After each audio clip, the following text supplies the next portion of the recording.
Hey, what's up, Internet? So today what we want to do is we want to take a quick look at what's called local storage. Local storage is essentially a property that allows you to store what are called key value pairs in JavaScript.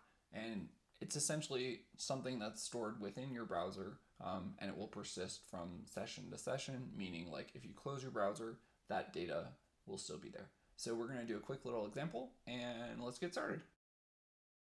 All right, so we've done a little demo here, and just to give you a quick tour of the project directory, sort of what we have going on here is we have three main files. We have our index file, we have local storage.js file. We're using a library called Vanilla-tilt, which I'll show you in a second. It's pretty cool. And then we have some styling. All of this is going to be available for you to check out publicly. We'll have a replit that you can copy the project if you want, but it's going to sort of end up looking something like this. So what we want to do is just take a quick glance at the docs.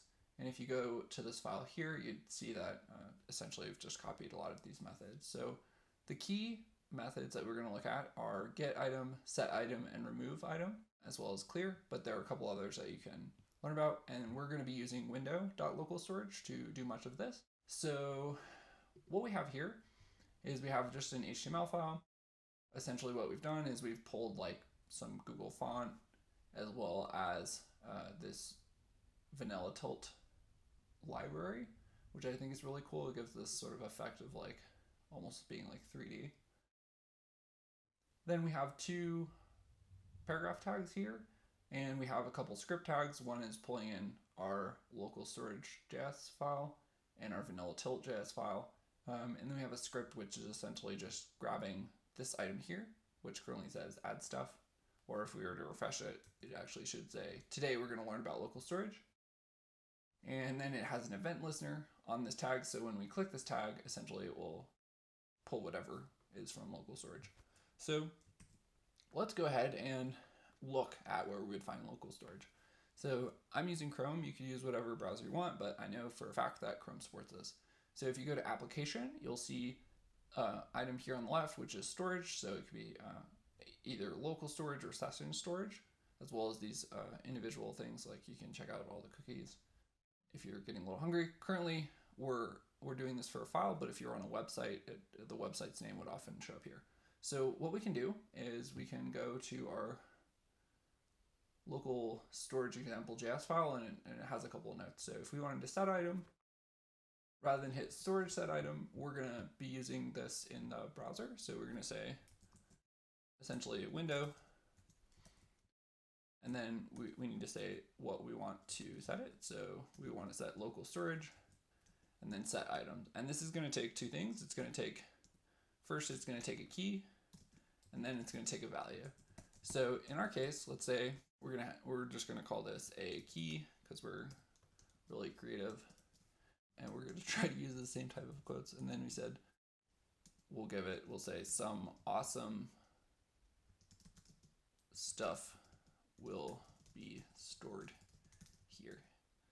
So that's really all we need. And again, if we go to our application, currently there's nothing stored in local storage, but if we hit enter here, it should set a pair. So now there are a couple things we can do. The first would be to go and check in our application, and you'll see the key, the name that we gave it, a key, and then some awesome stuff stored here. So if we were in our console, we could say essentially window local storage and then get item.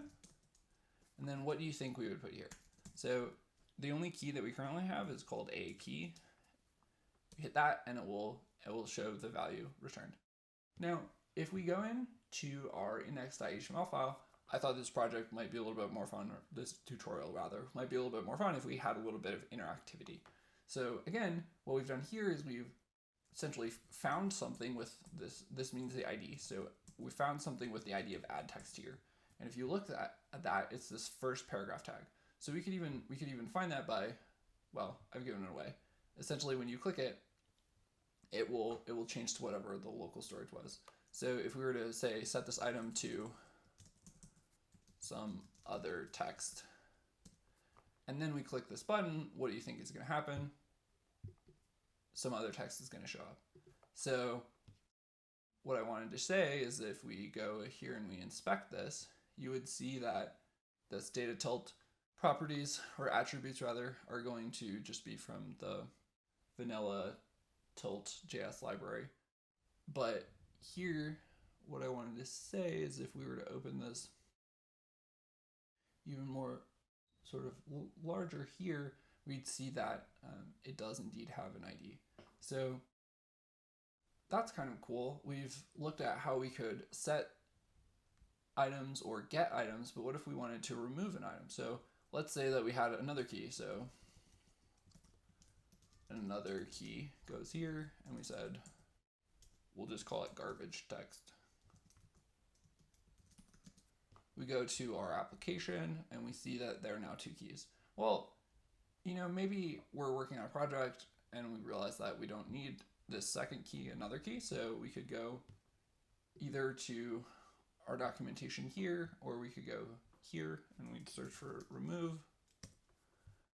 And it's going to be a remove item, pretty semantic. So we could do window.localStorage.removeItem, and we'll give it the name another key. That's the one we want to remove. And now when we go to our application, you'll see that there's just a key. So what if we wanted to create a third key with some more garbage text? We go to application, you see that both there. Another way to look at it inside of your browser would be window.localStorage. Here you can see the series of key value pairs and that there are two of them. But what if we wanted to remove them? As you might have guessed, or as you might have read from the left side of my screen, you would do window.localStorage.clear here. And then if you go into application, there are no keys. So if we click here, it should be blank. I'm just going to refresh that, and then we'll think about how we would go ahead and do that one more time. So window.local, if I can spell, localStorage.setItem, a key, some, let's say, of the best text you've ever read. Ooh, it's getting hard to type. And then if we click here, boom, some of the best text that you've ever read. So in summary, this is just sort of a resource that you can use if you wanted to go ahead and play around with this. You could implement it actually in this file so that you wouldn't need to type manually in the browser like I've been doing, but it's totally up to you.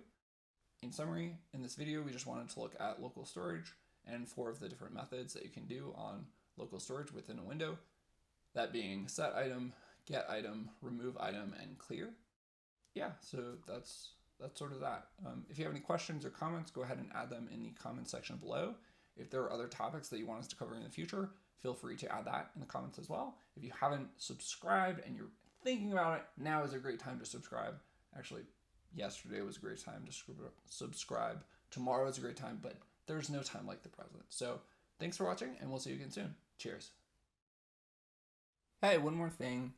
Want to make a quick note about where you can find the code. So we've gone ahead and copied the code that you saw in the video to our Replit account. So if you go to replit.com at colearnable/local storage, you'll see the project there.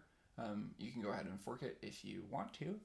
So one thing we wanted to note is if you hit this button, the code will pop up as you might imagine it, but it's not going to work the same way that it was shown in our video earlier, just because of the way Replit structures the document. So essentially this value here on, line 24, if we can go back there really quickly. So this line here on line 24 is going to return null. So therefore, when you essentially click on the output here, it's not going to work the way that you thought it would. So anyway, that's just a little note, but if you if you fork it and or if you download it, if you were to go to, if you download the code, you should be able to replicate what you've seen in the video. All right, that's all, and we'll see you again soon. Cheers.